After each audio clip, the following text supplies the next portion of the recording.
Your voice, your vote. President Biden is set to speak to the nation on the final day of the NATO conference in Washington, D.C. in less than 30 minutes. It comes as a new poll shows 2/3 of Americans think the president should step aside to allow a different Democratic nominee to join the race for the White House. According to the ABC News Washington Post Ipsos poll, this includes a majority of his own supporters. It also found that Americans are pretty evenly divided at 46% for Biden and 47% for Trump if the election were today.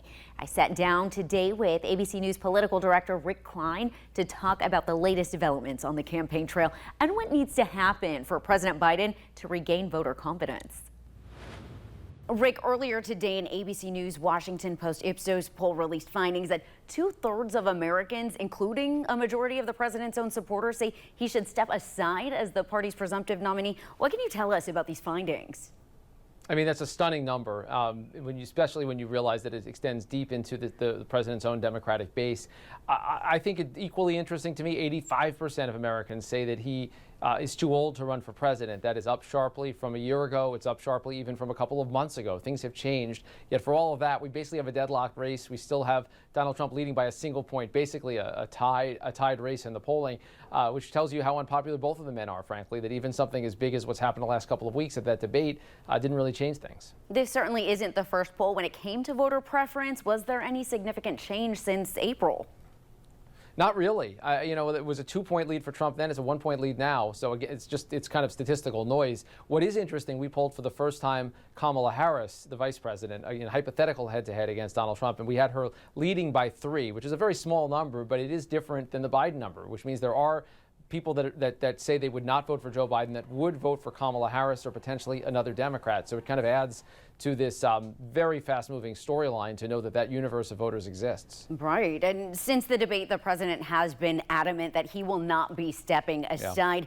Yeah. NATO meetings happening this week. How crucial is this week when it comes to rallying support for the president? Yeah, I mean, look, he started off better than he was last week. The first couple of days, you saw lots of Democrats, including the Congressional Black Caucus, a lot of members of leadership stay behind Joe Biden.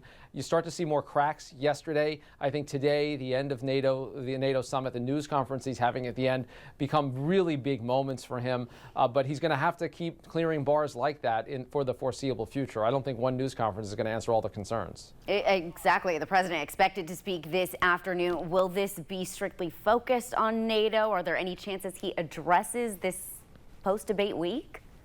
It depends on what reporters ask, and I'll tell you, there's a lot of reporters that want to ask about the future of his candidacy, the future of his campaign, in addition to the issues that the president would like to talk about with NATO. Look, he's got to show that he can do the job and campaign at the same time. He's talked extensively about the need to be able to do both. Here's an opportunity to show that he can. Yeah, a lot has happened this week, including George Clooney voicing his concerns, saying, he was a hero for the Democratic Party. However, he feels that he should step aside. This coming just weeks after he raised $30 million for the campaign. Yeah, and it's really a striking assessment from George Clooney. Not just that he's any random Hollywood celebrity, very close to former President Obama, close to Biden until now. And what he said is that the Biden that he saw a few weeks ago is the same Biden that was on stage 2 weeks ago, and that is what the problem is, and he wants Democrats to wake up and recognize that. So I just think this op-ed and his voice at this moment is a lot more powerful than you might think. You don't want to just dismiss George Clooney because he's a Hollywood celebrity. What is your biggest takeaway from this? I feel like so many times we're saying this is unprecedented. Tell us a little bit about what your takeaway is in terms of this week's developments. Look, at the end of the day, this is all in Joe Biden's head. It's his decision. He earned the nomination a second time.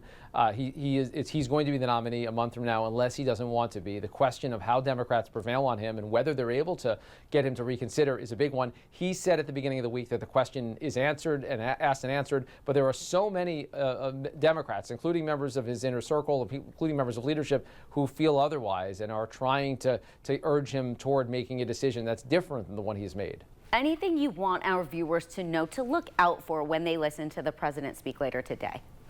I think there's a lot of people that he's communicating to. He's got to show that he's in command of the facts, doesn't have any kind of strange meanderings.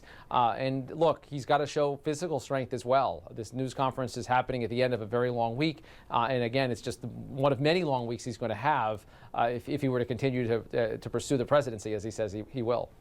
Rick Klein, thank you so much for joining us today. Thank you. Governor Gavin Newsom also attended George Clooney's fundraiser for President Biden back on June 15th. That's where Clooney now says the president was, quote, the same man we all witnessed at the debate. During a public safety news conference today, a reporter asked Governor Newsom if he observed the same struggles that Clooney referenced. I think all of us that were at that fundraiser wondering what they were thinking of scheduling the president, who just got overseas to a fundraiser late at night. I came home very exhausted that night. And all I had to do was fly down from Sacramento to LA. I think the first comments I had to the president were like, who did your schedule? I couldn't even handle 3 hours and a red eye, let alone coming from overseas. So to me, those are two different things. The person that showed up at that fundraiser was a human being, like any of us, exhausted. But as it relates to the debate, that's a whole different debate and conversation. Governor Newsom has continued to stand by President Biden since his struggles in the debate against Donald Trump. He's also said he would not run against Vice President Kamala Harris if she were to seek the nomination.